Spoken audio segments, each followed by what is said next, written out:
Okay, good evening, everybody. We are in Parashat Chaya Sara. It is chapter 23, verse 16. But I'm going to go back 2 verses. And Ephron replied to Abraham, saying to him, "My Lord, hear me. Land worth 400 silver shekalim between me and you. What is it?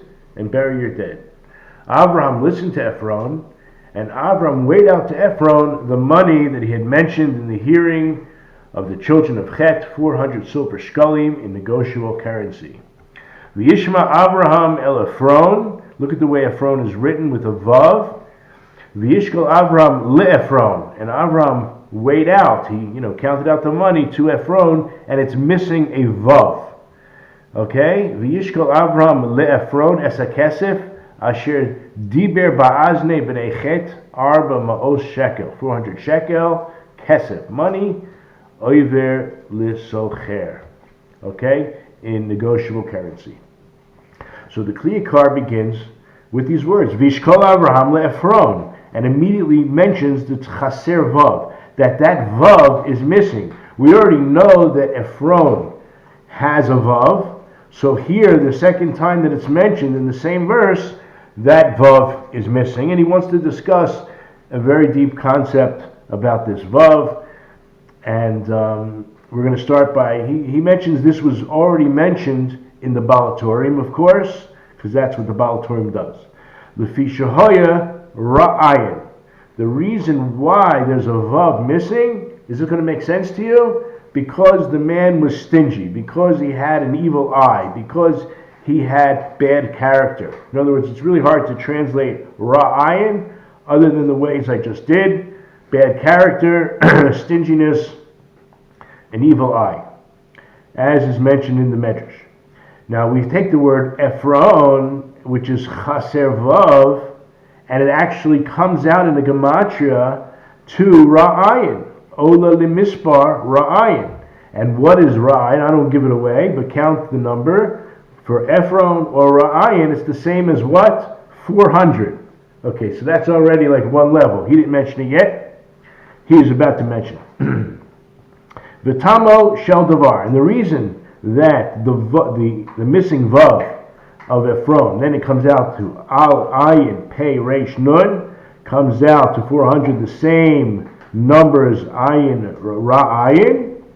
Lefisha amru chazal in Gemara Baba Basra, kol hanotein pruta lo'ani, anyone that gives a very small amount, and that's okay, even a small amount to a poor person, mitvarech b'sheish brachot, he will be blessed with 6 blessings. That's great.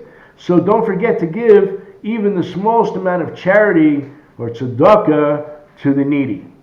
V'chol mi sharo eno, anybody that holds back, meaning bad character, stinginess, be'achiv ha'evyon, who holds back from giving, we're talking about a bad eye in his poor brother, eno notein lo klum, he doesn't get the 6 blessings.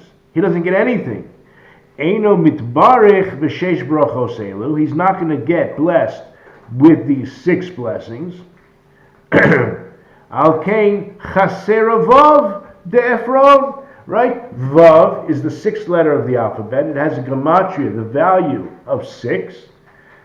Maybe we have already some beginning insight into this medrash, because we see right away the vav is missing from Ephron. He doesn't get the 6 blessings.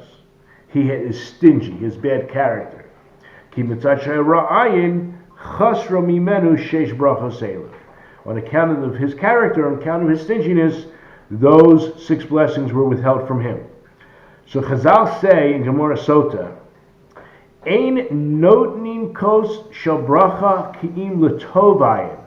So you're the balabait, you have many guests at your table, and you're going to make a zimun, you're going to invite people to all bless the after blessing together on the meal, and you give a full cup to somebody, only to somebody who is a tov ayin. The opposite of stingy is generous. Someone who has either good character, is very generous, okay, a good eye. As it says, if you look in Mishlei, that would be Proverbs 22:9, Tov ayin hu yivorach. The one with a good eye will be blessed. Okay, yivorach. Al tikre yivorach. Chazal tell us, I don't know if you understand, there's a difference between a kri and a ksiv. The way it's read and the way it's written. Even though we have a tradition of how the vowelization is, yivorach, don't read it as yivorach. One with a good eye will bless, because that's who you're giving the cup to, for him to lead the blessings. Ela yivarech, not that he will be blessed, but he shall bless. Sorry. So here we have yivarech, he shall bless. So one with a good eye, understand both meanings are true. One with a good eye not only will be blessed, as the verse assumes and gets us to understand through the vowelization, but even the way the rabbis bring it down already from Har Sinai, from the revelation, that he should be the one that blesses, and that's why you give the one with a tov ayin, with a good eye, the cup to bless.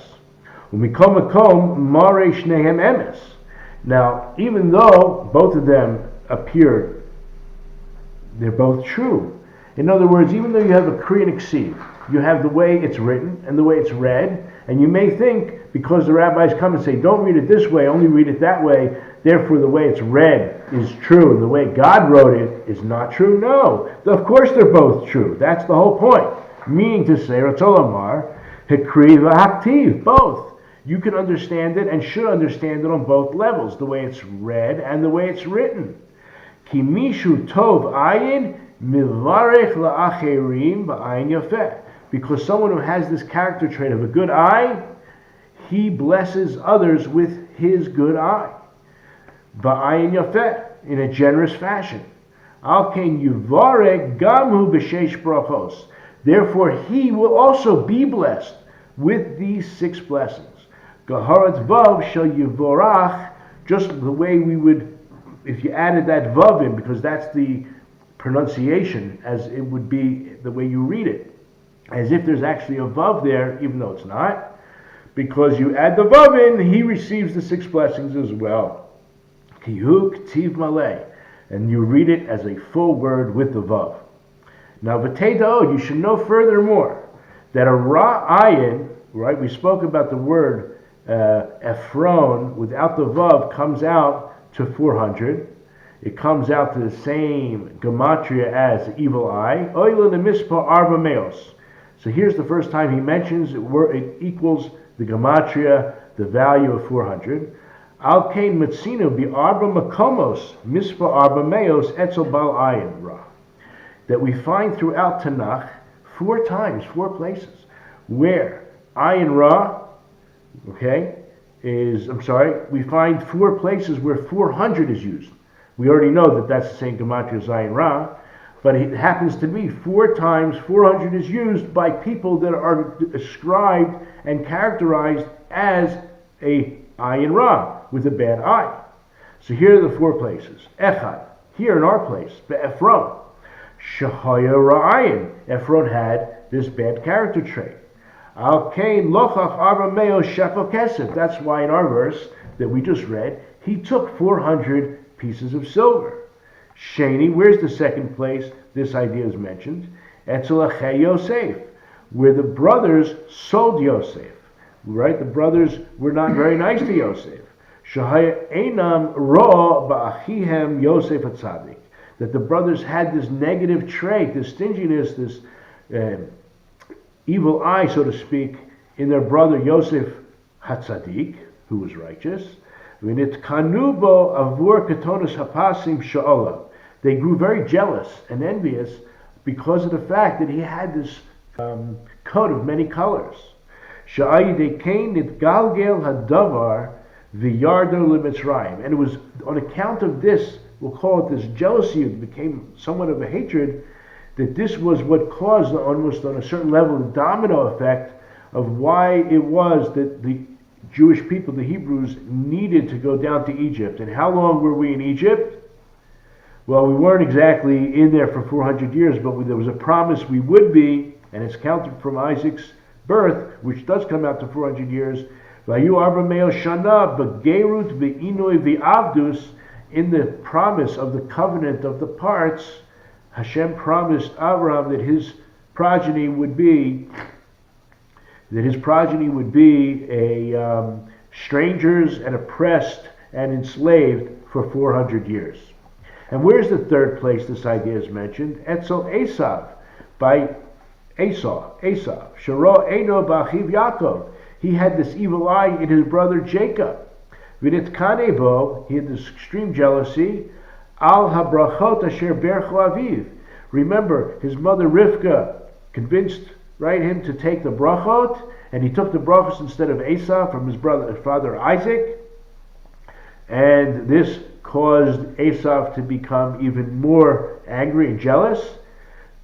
Ki al Cain, Amar Yaakov. That's why Yaakov says when he came to meet up with Esau after his return from Lavan, he came back with a lot of flock, a lot of herds. And he asked his servants, his people that are with him, spread out. I want you to spread out.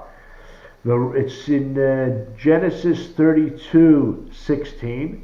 V'revach tasimu bein eder le'eder.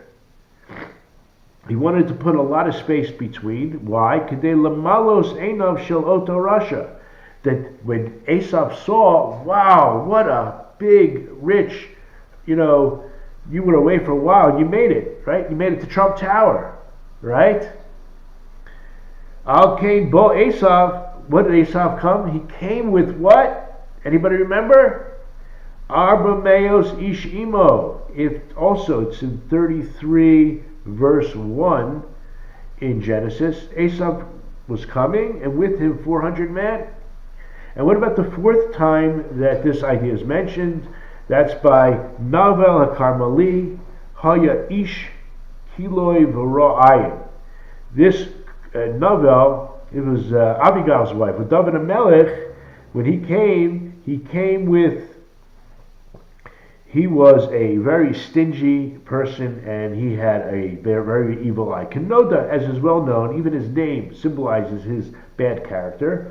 Al came Bo'ol of Dovid. Now this time David came to him with 400 men, as it says in 1 Samuel 25:13. To do what? L'shalem lo kemidato. To fight against him, like in other words, fire with fire. David knew this person, Navel, his name represents this disgusting character trait, that he came to pay him back. We'll call it Mida Keneged Mida, measure for measure. He came against him with 400 men.